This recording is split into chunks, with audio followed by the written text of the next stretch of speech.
Hello, crypto nerds and brave hodlers of the world. This is Carlos, your host from Decor, the Decentralized Comprehensive Objective Research Engine. At Decor, we specialize at creating institutional-grade research for capital institutions to find the true innovators and disruptors in decentralized ledger technologies. As such, here on Blockchain People, I personally interview the leaders and great minds shaping this space. Today we have as a guest Matt Starkey. Matt is a chartered mechanical engineer and project manager. He's also involved with 3speak, a blockchain-based alternative for YouTube.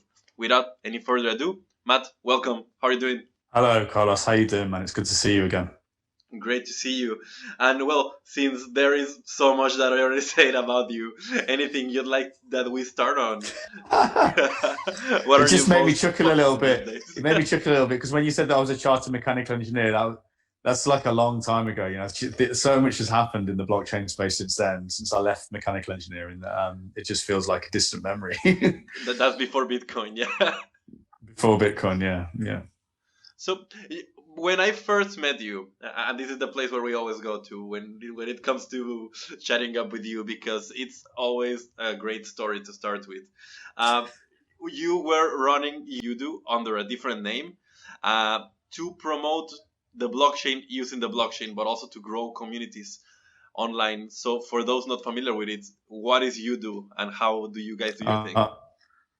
Well, the Udo project, I actually ended up abandoning it because it's a recent thing, but I ended up abandoning it because I'm kind of focusing fully on 3speak. But the Udo principle was to essentially use delegated proof of stake and use the inflation from that to fund various different activities so that clients could buy stake and hold stake and then stake it. And with the inflation rewards, use that to pay out people for doing tasks or writing content or making blogs and things like that. That all kind of kicked off on the Steam blockchain, and so much has happened since then. We noticed I moved everything into the 3speak side of things because everything kind of we saw this censorship happening like a year and a half ago. We saw a lot of censorship starting to happen. We're like, well, blockchain technology is censorship-proof money. So can we use it to make censorship-proof content, storage and delivery and incentivization and all that type of stuff? So we were working on Steam for a long time, which was attacked by the Tron side of things, taken over, and we forked to Hive. So a lot of the things that we do operate on Hive now. And Dan and I are the co-founders. Dan, they call me Dan, is the other guy involved in 3speak. And we are co-founders and effectively about to release our white paper. We spent a long time looking at different projects, looking at what other people are doing, looking at the technology that's available. And we've finally decided on a kind of final mission and where we're going and what the model's going to look like to release effectively what's going to be a video content storage and sharing network that incentivizes video content creators. Right, so we don't have two projects to talk about at the same time, which makes everything. We can focus on 3speak. Sorry if that's covered some of your questions. That's perfect. You should update your LinkedIn profile, though. Yeah. It's a decoy. It's a decoy. 3speak's the main thing, but I'm not taking any credit for it. It's going to be for the community. So we're kind of we're fully decentralized on 3speak. But happily, I'm pretty fluent when it comes to talking about 3speak.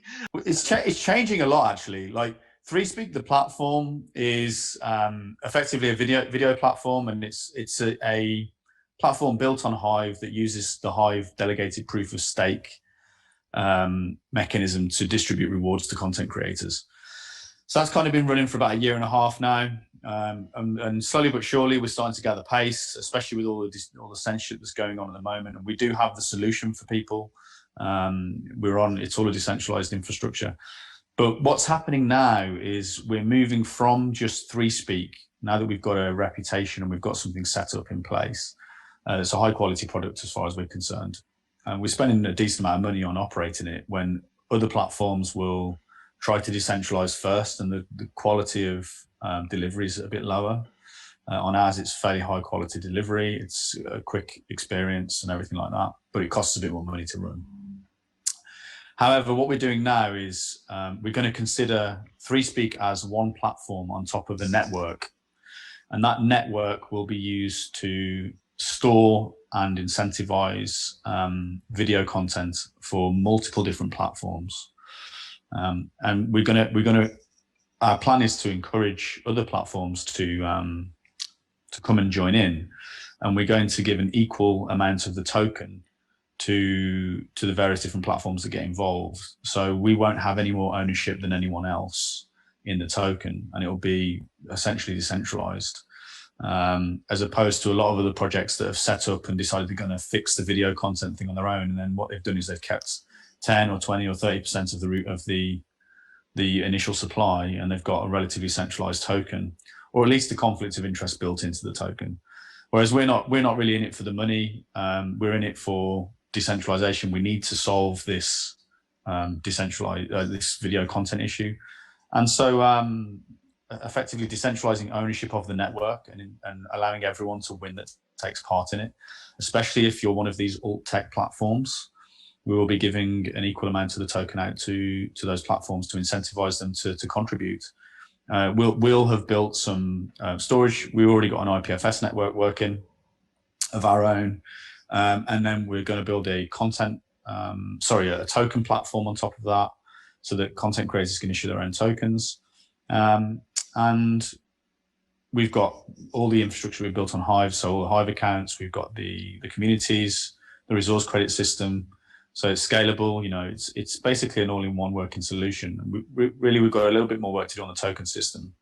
But once that's done, it's going to be running, and we're really looking forward to inviting other platforms on to contribute to that, essentially.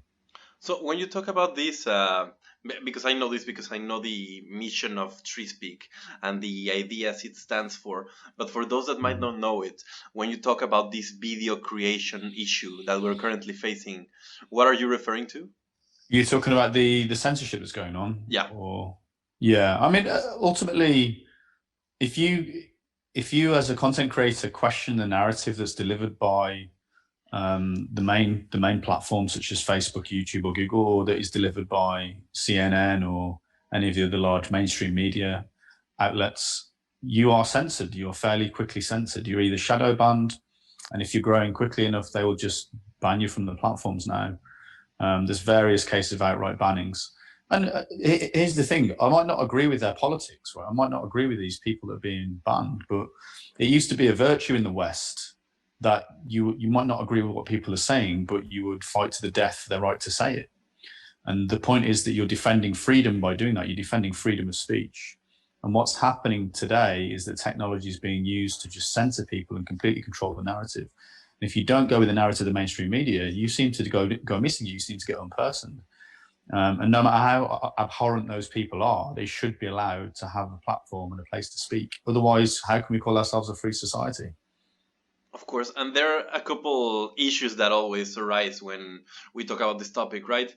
Because when it comes to censorship, in particular, the thing that blockchain technology is the best at solving, or at least at keeping away to keeping these kind of things from happening, you do see a bias, so of course, on this YouTube platform or on Twitter or these social media apps that are just built in Silicon Valley, that are primarily left-wing politics or identify with left-wing ideals. So there's always an issue that comes when platforms launch that try to open up the floor for different ideas.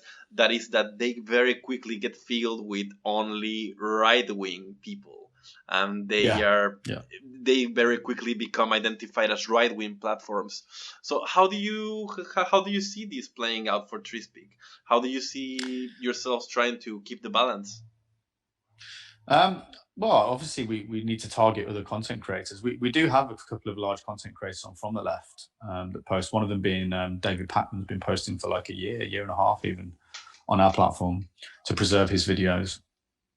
But as opposed to just kind of focusing on let's go and get a certain balance of left and right, for us, it's more about building the infrastructure that allows other platforms and other content creators to build their own platforms on top of the infrastructure. without them having to build their own distributed networks and without them having to build their own token systems. And that's really where this is going, with the hope being that it's going to be a couple of click process that you click and you get a website, right? And you can put your logo on there, customize it slightly, maybe even pay some people to do a service to really make it into something individual. But we'll have a standard model that people can go, they can set up their own website, they can set up their own front end for their video content and their other content. And then they can set up, furthermore distributed platforms where their audience can log in and actually create content on their platforms, and then they can curate those platforms. And all of those websites and platforms and video platforms can plug in and save their content in the same distributed network that also generates token systems for them to be able to go create economies that are completely outside the system. That's what we need to do, in my view, at least initially. There's a few projects trying that at the moment. There's a few great projects. They've all got the same aim.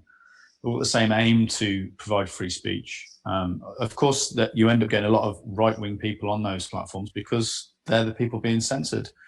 But there's lots of clever ways you can deal with that going forwards. The most important thing is to get the infrastructure out there and get it owned jointly by multiple large platforms that are involved in this, so that there is a focused goal for us all to work towards, rather than working individually in our own silos. I see that as being the biggest issue initially. But once we have a few platforms working together and actually owning the infrastructure and owning the token, so they have governance, then it's a case of, I think partly it's building technology that's good enough so that people on the left will want to use it. The other thing that's going to happen, in my view, is that you're going to have a two-tier society, essentially, where you have people who believe in freedom will be marginalized, they will be oppressed, and people who believe in following the narrative for an easy life will live a good life.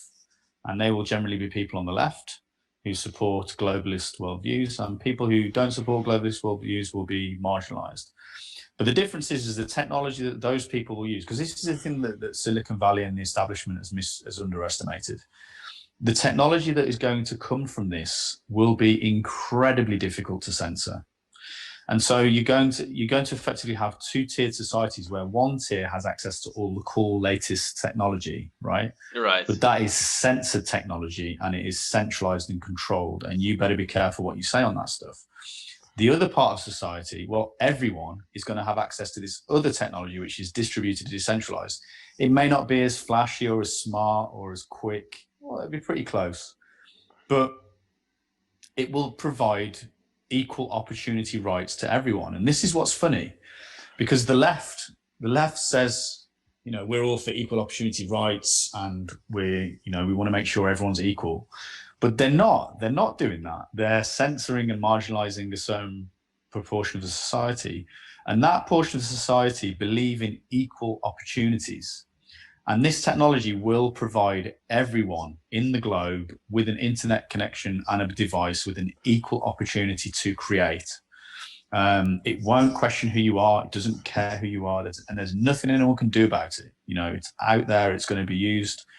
If you don't like a certain version of it, you can fork it. It's all open source. So you can fork it and make your own version. You can tailor it slightly if you want to. And if it picks up steam and it wins, it wins. And there's nothing anyone can do about this. And so they've missed. It's really strange to me, because it seems that Silicon Valley have missed this. They're kind of living in la la land, where they seem to think this isn't going to happen, or something that the world isn't going to build its own Silicon Valley that's distributed. It's just that. So that's happening. It's already happened. And in some way, it's already happening with Wall Street, right? Like the internet is already building its own Wall Street with decentralized finance, and it's simultaneous or parallel to what the mainstream would be, in this case, Wall Street. So, absolutely. The decentralized Silicon Valley and the decentralized Wall Street essentially already exist. There's these platforms, these distributed blockchain platforms are self-financing now. They have their own money, they create their own money, and they also have ways for the community itself to vote and distribute that money via a proposal system to the projects that they want built, or the mini projects that they want built within blockchain. So, for example, on Hive, where we do a lot of our work, we have a DAO, a Decentralized Autonomous Organization Fund, where the community itself votes for the proposals, and the proposals get funded if they reach a certain threshold of votes. And then the money gets created and distributed to the people who are working on the projects that the community wants. So this is happening, you know. And then you've got your DeFi side of things, which is effectively allowing the little guy to become the market maker within the banking system. So at the moment, you need to be a accredited investor, and you need to know the right people and you need to have a lot of money to be able to invest in the banking side of the bank, as opposed to the client side of the bank, where the clients lose all the money and pay the fees to the liquidity providers in the banks. So DeFi just allows the little guy to become the liquidity provider. Very low risk, decent returns, sustainable, all based on basically things like trading fees and loan repayments and insurance repayments for various different contracts that exist in the current world, but you can automate them using DeFi. And if you provide liquidity to the payout pools, you make a passive fee on that liquidity, which only accredited investors could do in our centralized central banking world. This really eliminates banking from the picture now, and people will be able to earn passive incomes from sustainable business models in autonomous, decentralized ways in the future. So that's an amazing thing. And the next thing really is decentralized social media, you know, and people being able to build platforms that people can easily spin up a new version of the platform.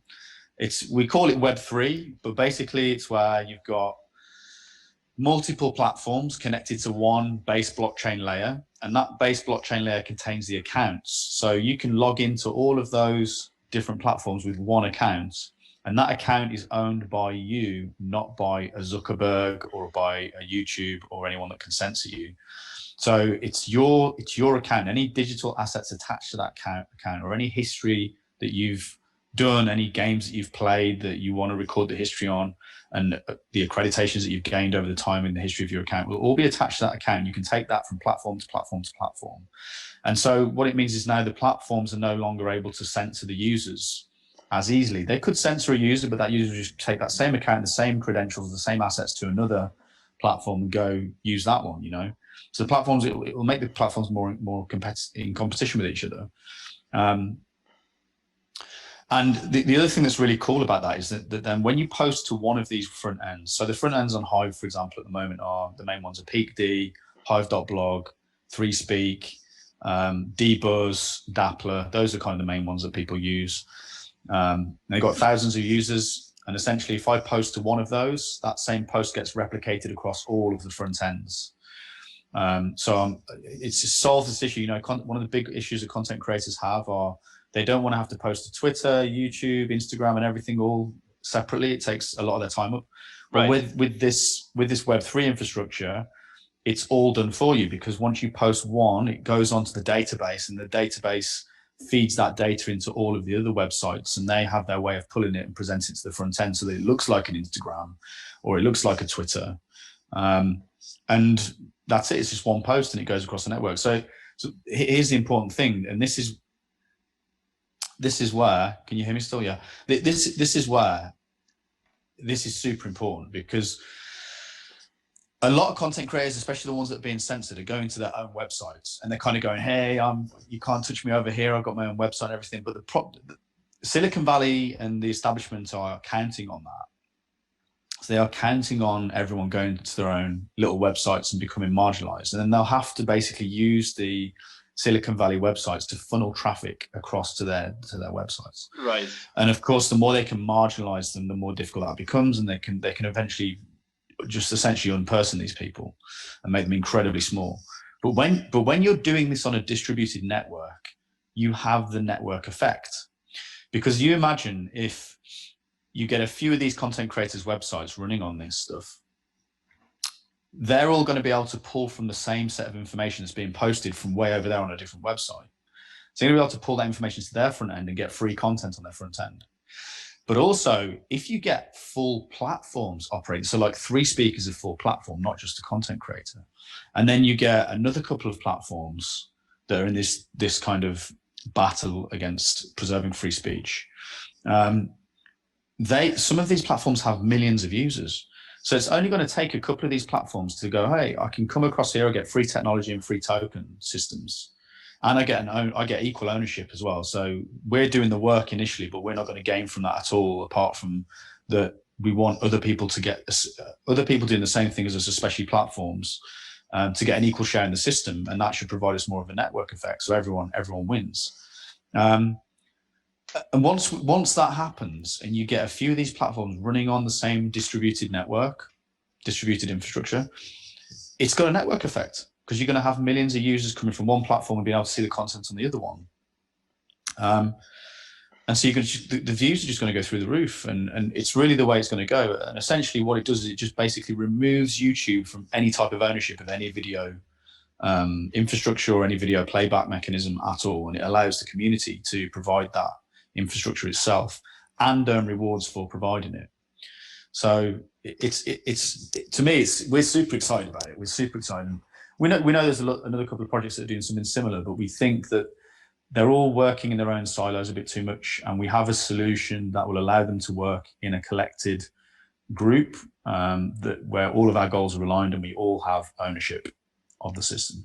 And well, since this might be crossing a lot of people's minds, including mine, if you're building something and it's not for the gain of it, and it's just for the community to use and to foment free speech and to get everyone to be able to post anything on the internet without being censored, how do you finance that? How do you afford yourself a living doing these kind of projects?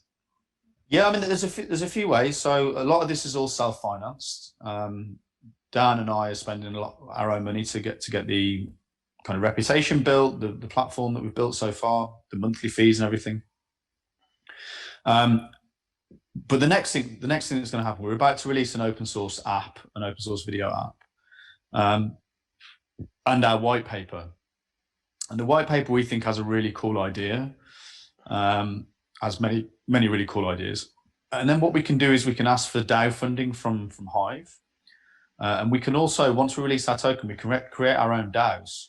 So all we need to do is have a market cap and then allow the community to vote for which projects get funded. And if ours get funded, ours get funded. Other platforms that want to come and join in will be able to get funded as well if the community votes for them. The other thing that we'll do is, the way the infrastructure will be set up is that you can effectively provide video infrastructure. So you can provide encoding, you can provide content delivery services, you can provide upload and storage services, and then you will be able to mine the token. To mine the token, we want an equal opportunity for everyone to be able to mine the token. So it won't be centralized in any way. There won't be any pre-mine given to us. We want to be able to have an equal opportunity to mine the token as everyone else does. And that's true decentralization in our mind, and that's far more important than putting money on our own pockets. So how do people get to mine the token? You provide infrastructure. So if you provide content delivery, if you provide encoding, or if you provide storage. The other thing that you can help with is validating. So we'll have a validation system where bots essentially will go and check the videos for their IPFS hashes, play them a little bit, make sure that what's being stored is what's being said is being stored is what's actually being stored. And then based on the amounts that you're doing of that, we'll be able to see the whole network, and then we'll be able to see what percentage of that you're providing. You'll get mining rewards for it from the token as it gets minted. I mean, it gets pretty crazy. I could go into the details of it. We're super excited because we don't think there's anything like this anywhere, and to us it's a revolutionary thing. I really think you're onto something special here, because you're creating the rules for the game that you want people to play, and then you just drop it and allow them to play this game. So we also play by. We also play by the same rules. Like we start off in an equal. If you have the same content delivery, storage, and encoding systems that we do, on day one, you learn exactly the same mining rewards. Right. And do you are you doing anything else that involves, because previously you have worked a lot with proof of stake systems, so are you involved in proof of stake here in any way? Let me think actually about that. I hadn't thought that it was a proof. Yes, it will be a proof of stake. It's basically going to be on a DeFi pool. So we're going to call these pools what was it? Service provision pools, something like that. We haven't come up with a name yet, but basically distributed service provision pools or something like that, right? So the essential idea is that you have a DeFi pool that everyone can stake to, and it becomes a sink. So you can stake and unstake, but the people who are paying for services in the network, i.e. people who are uploading videos and they want a really high quality encoding done, or they want a really great content delivery network access to that video so they get a great quality stream for their content providers, or they want long-term storage. They will be basically putting money into that pool and it will be a sink. They won't get the money back. They'll basically pay a little bit for the service. There'll be a free version. Yeah, so you'll be able to upload for free, but if you want the kind of top quality stuff, you'll have to pay. The other thing is that advertisers will be able to pay into the network and their money will become a sink into the DeFi pool. You're going to have three main people who are involved. You're going to have the video infrastructure providers. So that's like CDN, content delivery network providers, uploading providers, storage providers, and what else we got on there? Encoding. Did I say that already? I can't remember. So you've got encoding, storage, content delivery, basically. And then on top of that, you're going to have people running checker bots, essentially validators, to validate that those services are actually being provided. Once the validator validates, yes, that service is being provided, they'll get some of the money rewards. And the sinks are the advertisers, they don't get their money back. And the content creators who want quicker or higher quality encoding services or high quality content delivery, they won't get their money back either, unless they're self-hosting. If they're running all of that themselves, they're essentially running their own video platform. The important thing is that anyone can run this stuff. We're going to provide the technology so that anyone can run those things from their own computers. They can run the storage, if they've got their own server or they've got their own hard drive space. If they want to run their own content delivery system, we'll be able to work out a way to allow people to easily run a content delivery node. Content delivery is basically just saying, everyone wants to see this piece of content, but it's stored way over in Australia or the other side of the world or whatever. So I'm going to store a copy of it on my computer, on my local node, which I know a lot of people locally near to me are going to be able to view that. And it's going to mean the quality increases because it's a shorter delivery. And then you've got the storage and the encoding. So encoding is obviously breaking the video down into various different forms of quality so that different devices can play it more easily to a higher quality. And then your long-term storage is to make sure the thing stays online and stays up and available for, in case 3speak goes missing or any other platforms in the network go missing, then the content lives on and someone else can spin up a new platform and basically play that content.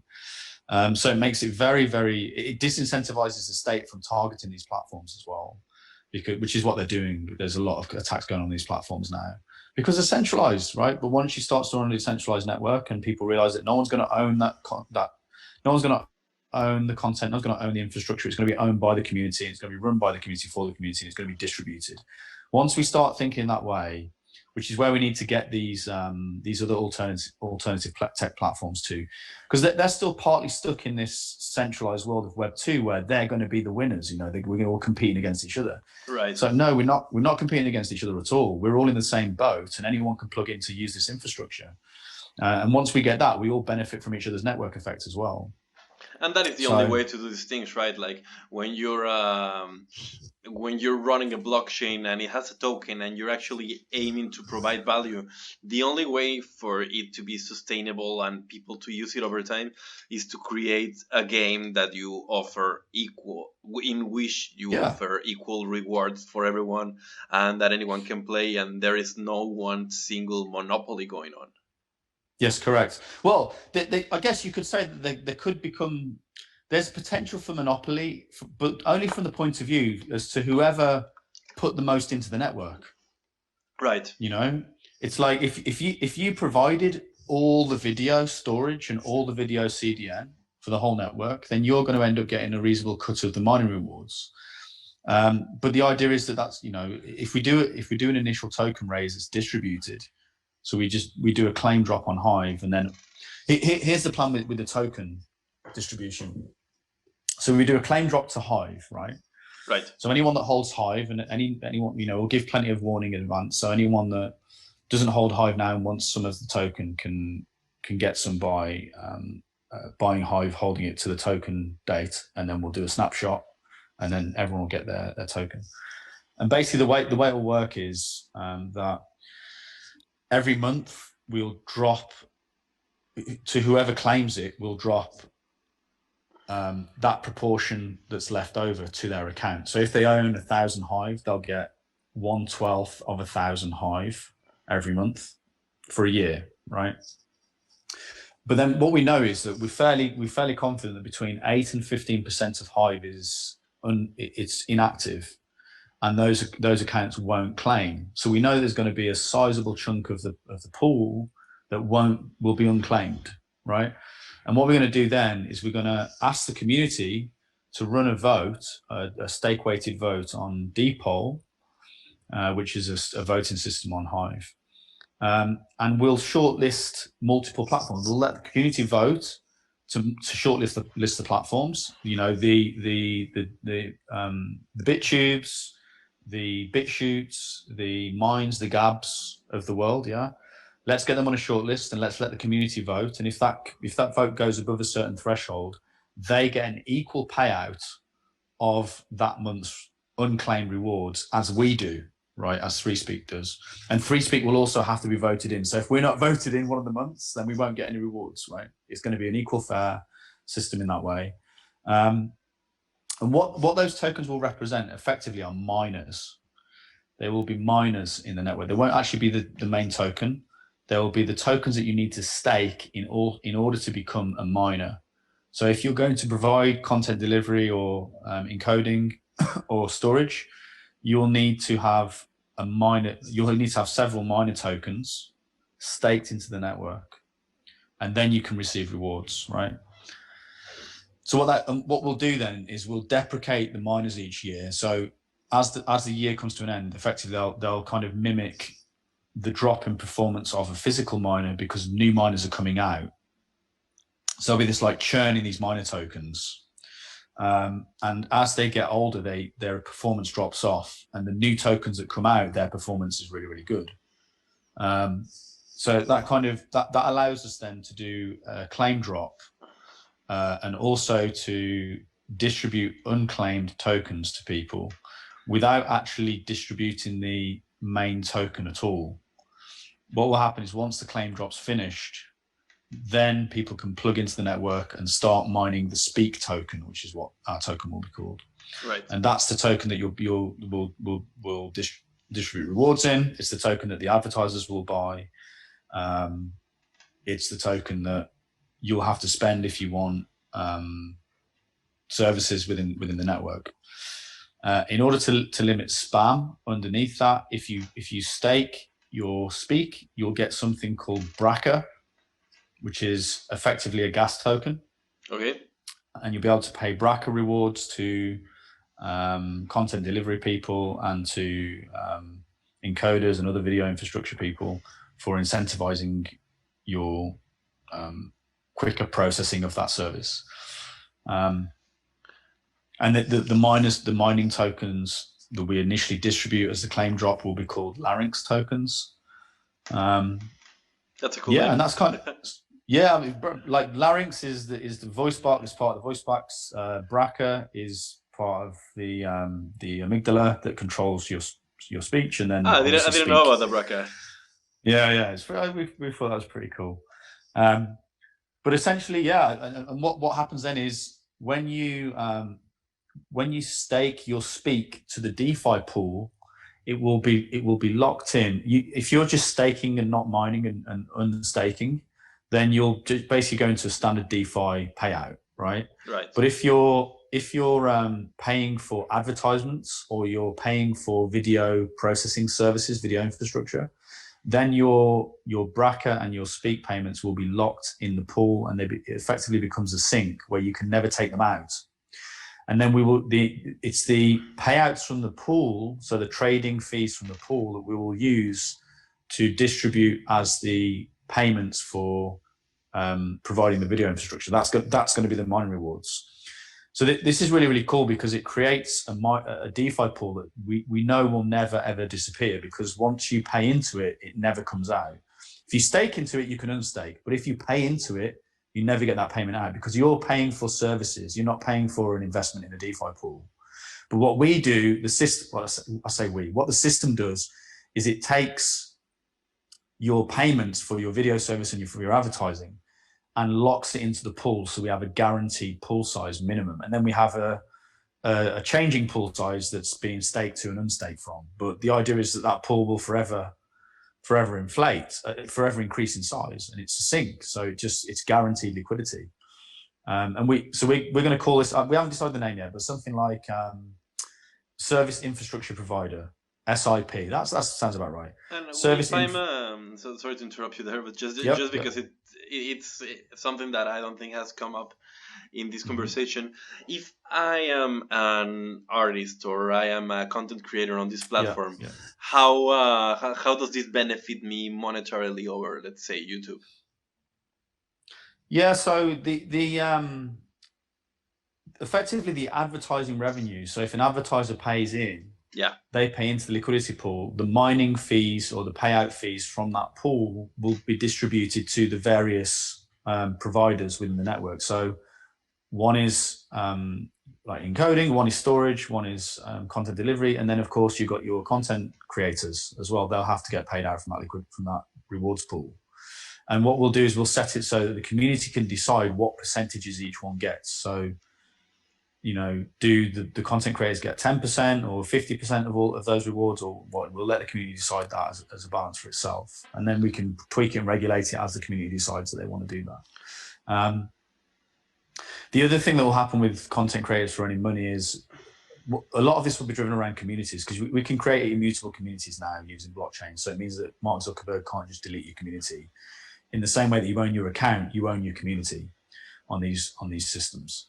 So what will happen now is you're going to have incredibly powerful communities with their own token, and that token will be completely outside the fiat money system. So it's going to be completely independent and unstoppable. And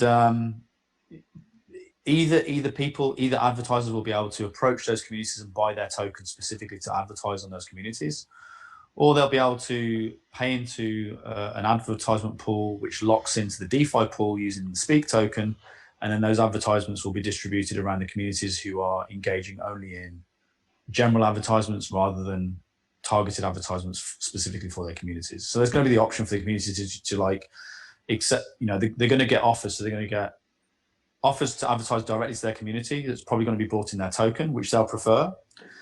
But if they don't have any offers at that time, they'll be able to go looking for the standard advertisement rate and payout for people who are paying to the general DeFi pool. And then the system network is going to be distributing advertisements to communities that don't have their own current ads in place. So there's going to be a couple of ways like that to make money for the content creators. And as a result, the whole system self-regulates, because you've got your advertisement payment demand, you've got your network work growth demand. So the more the network expands, the more BRCA you need.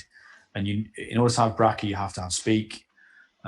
So the bigger the network effect, the more demand for the Speak token. Also, the bigger the network effect, the more demand for the advertising side. And that will, the whole thing should balance itself out, because people will be buying miners by paying into the DeFi pool. That will then increase the payouts of the DeFi pool, which will then be used to distribute to the various different video infrastructures that are being provided, including the content creators. So the idea is it's just like a YouTube model where they're paying for, from a centralized point of view, they're paying for their video infrastructure, and then they're bringing the money in via advertisements. And the idea would be that the market should be able to set its own rate then, because if you've got too many miner tokens, for example, and you're not storing enough videos, then your payouts aren't going to be efficient compared to someone that's storing the right amount of videos with the right amount of mining larynx tokens that are locked in. And so ultimately, if the network isn't bringing enough ad revenue in and isn't scaling and growing with the network effect, then there won't be a growing token price to support more and more video storage, more and more encoding. So it's kind of self-regulating. If it gets ahead of itself, it should come back. It will become unprofitable for storage people to operate, video infrastructure for people to operate. The token should go back to a normal price. And then as it grows, as the network grows again, the miners will be able to expand with the growth of the network as the network effect happens, because the price of the token should go up as the demand comes in and as the advertising demand comes in as well. So it all does kind of sit together quite well in what is, in my mind, quite a simple model, although we have spent the last few weeks and months really thinking about it. So it's probably a lot of information, but it's essentially just a DeFi pool that the rewards of which are used to fund the inflation, to fund the rewards of the infrastructure providers of a service. This is why we're calling them infrastructure service provider pools, because it's not just for video, right? Ultimately, we're going to use it for a video system, but it's applicable to any service that's being provided online, where you've got an infrastructure to pay for. Well, you can use the DeFi pool rewards to pay for that infrastructure. And then you've got a profit generation mechanism that's always put into the DeFi pool that keeps the DeFi pool growing forever and ever and ever, essentially. So it becomes stinks. And I haven't seen anywhere that's using that method yet. But it's got to be a thing, people at the moment, they just stake into DeFi pools to make the DeFi rewards. Well, right. To me, the idea is stake the DeFi network to get rights within the network and use the rewards to fund business models, essentially, which is what this is really. And so, yeah, our first example will be a video network.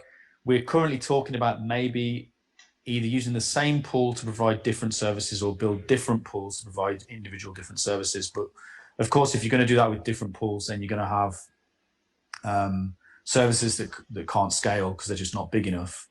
So it might be a case of us having to include those in some of the bigger pools. But yeah, essentially that's all going to be happening on Hive. The Hive blockchain is building a token generation system, a smart contract system, essentially, that will be based, as far as my understanding, is a cross between the EOS and Ethereum. A lot of it will be built in Solidity, as far as I know, as well. We're finalizing the details of that, though, at the moment. That's all being discussed. So, yeah, I mean, it's really, really exciting, especially with the community, the idea that you own your own communities. And that, again, in the same way that your account is owned by you and can be taken between different platforms, your communities can also be taken between the different platforms that run on the network. So just super excited. It's just Web3. It's Web3 in a nutshell. It's a self-sustaining Web3 model that we know scales because we've already proven that on Hive. We know that Hive scales. So it's, yeah, and to me, in terms of the effect it has on humanity, it's just going to preserve free speech, essentially, and which is a fundamental human right as far as we understood it. Right, and we're going already for almost an hour, so I know you have to run in a couple of minutes. So what are you, and this is like the main question that always comes up when we discuss these kind of platforms that are here to bring free speech and are here to enable everyone to post any kind of content. Where do you draw the line on which kind of content can get posted on the network, and how do you effectively stay decentralized while preserving stuff that shouldn't be out there and that shouldn't be available for the public, let's say? Yeah, I mean, it's a tough one.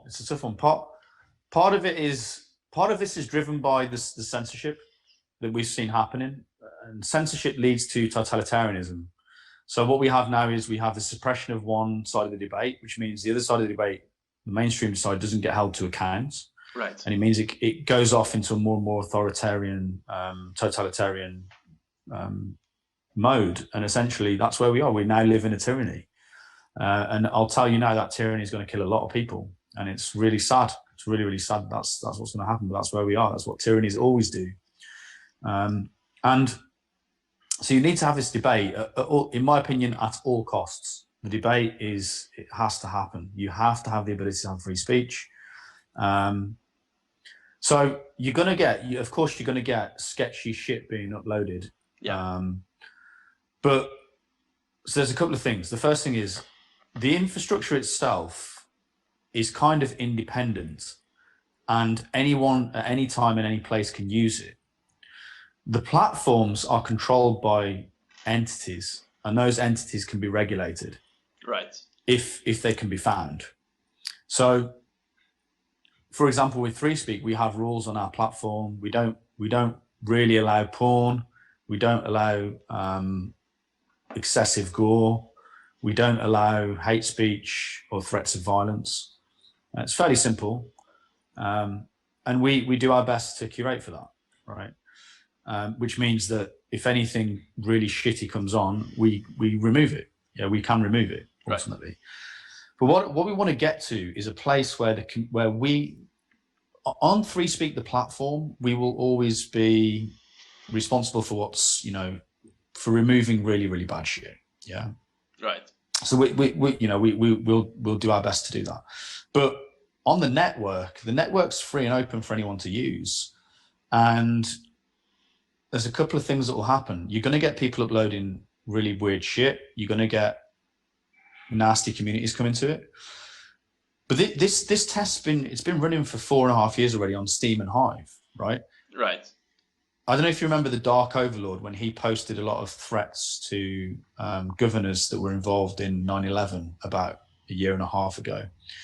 He was doing that to Steam. It went viral, and they crushed all the platforms like YouTube, Facebook. They took all the information off, right? But the information's still on Steam. It's still there. Right. But it was never posted to any front end because the front ends took it off. So you can go build your own front end that ties into that information and see it. It's still there. But no one owns that information. It's distributed. So it's really, really hard for any government to regulate it because they can't pinpoint one person. There's no CEO that they can go speak to. On the front ends, there is, though, on the platforms. So it's going to be a case of almost like whack-a-mole or chicken and mouse or chicken and egg, whatever you want to call it, where some really dodgy platforms are going to get formed. They're going to upload really dodgy content. If they're not careful, the government's going to find out who they are and push them off or arrest them. It's not going to stop anyone accessing the network, though, to use it for whatever they want to use it for. And the other thing that could happen that I prefer is that the community will take action. So it may be a case that the community forks that particular community out. So if the whole community can vote to get a super majority and say, right, we are not going to provide, we're going to cut these guys out of the rewards process, for example, or cut them out of some sort of ad revenue or access to certain parts of the network. The ideal scenario, as opposed to governments being able to find people that are posting dodgy stuff, is that the community itself, the wider community, figures out a way to consensus vote these people out or put them on blacklists as a community rather than individuals deciding from a centralized point of view how they get censored. So this technology really does allow you to enable a community to decide who gets censored. But the other side of it is once the technology is out there, it's out there. People are going to be able to fork it. It's open source. They're going to be able to use it for their own purposes. So there's not really that much you can do as such, apart from make sure that they're marginalized on the particular network that you're using.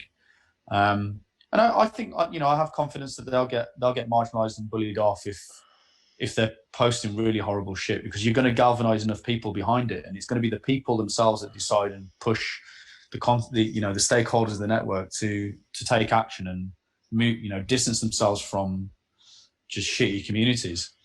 So I think it's going to have a self-regulating thing. If the community pushes too far and starts censoring too much stuff, then people will fork. They'll just fork the technology and go to another place, build their own version. And if it's too soft, then you're going to have people complaining, and it's going to come back to a happy medium. And the trust that I'm placing in the whole thing, and I think most people used to place, was that a relatively well-informed public can make informed decisions, and we have to trust that they're going to make the right decisions for themselves, rather than me saying, well, I know better than you, so therefore I'm going to censor the platform in XYZ way, because it just leads to me becoming an empirical dictator, which is not ideal, as we've seen. So it's freedom's dangerous, man. It's freedom or it's dictatorship, and we're certainly being pushed towards making a choice on that at the moment. So this technology kind of embodies freedom. And eventually you have to run the experiment, right? You have to run the experiment of letting blockchain be a way for people to play out how direct democracy would look like, because that's certainly something that we haven't been able to do as societies, and that this technology for the first time enables us to actually try at a scale and see how it plays out. Exactly. Well, it's going to be really, really interesting because it's going to be based around communities, and some communities are going to be incredibly wealthy, in my opinion. Once they've got their own tokens, I mean, I haven't gone into the details of how we can grow the value of these content creators' tokens with NFTs and memes and all sorts of stuff, but that's for another time maybe. But some of these tokens are going to be incredibly valuable. I can see how if you have a version of, let's say, Pornhub that's running here, and that's a multi-billion-dollar business right there, right? So if you enable people to create their micro industries on the blockchain, of course they're gonna be wealthy, because there is certainly a demand for this type of content. Exactly. Not only they're going to be wealthy, but because they're going to have a lot of the token, they're going to be able to see. The IP, the technology isn't really the important part of these things. The thing that's going to be in demand is the governance. So the more of the token that you have, the more say you have over the way the ecosystem develops. And so that's what's going to happen. A lot of these big communities they're going to end up accumulating a lot of the tokens, and then they're going to have a lot of say and power in which direction the system moves in. Of course, the community is going to hold them to account, because if they start abusing their power, the community can just fork and go to another version of this and effectively null their balances, which I also really, really like. I like the idea that the rich have to be held to account to some extent, without just flat out taking their money. If they're caught abusing the system, then they can always be penalized by the community moving away from that particular chain and making their own version of a new one with the abusers balanced at zero, which is what happened with Hive and Steam. So it's going to be an amazing future, very, very different to what we have now, but certainly more freedom orientated in my opinion. I just think Google and Facebook and YouTube have completely missed this. They just think this isn't going to happen, and it really is. So, and it's a great point to start wrapping up. And before we give our parting thoughts, I just want to say that, of course, with an interview like this, where things get highly technical, there are a lot of societal implications and a lot of ramifications of the technology that it's being built that are deep in the surface, that we haven't really covered. So it might be good to have you back here to just to talk about the societal part of this stuff, because when these technologies get built in the proper way by organizations such as you that are trying to make it completely decentralized, non-profit, it's where the actual powers of these networks comes out, and we've seen it with Ethereum and of course with Bitcoin. Yeah, so it's good talking to you, Carlos. Look forward to the next one. Love what you're doing. Likewise, Matt, the best of lucks for you and for 3speak on this mission to combat censorship, and well, for everyone that might still be listening to this after 1 hour, which we really love you for. If you're interested in seeing more content for blockchain people, please remember to hit the like and subscribe buttons on this video. It really means a lot to us as a small channel that's just getting started. And well, please, if you like to recommend us to a friend, remember to tell them that we are on all streaming platforms, which of course includes YouTube and Spotify. I'll see you next time. This was your host, Carlos Cano.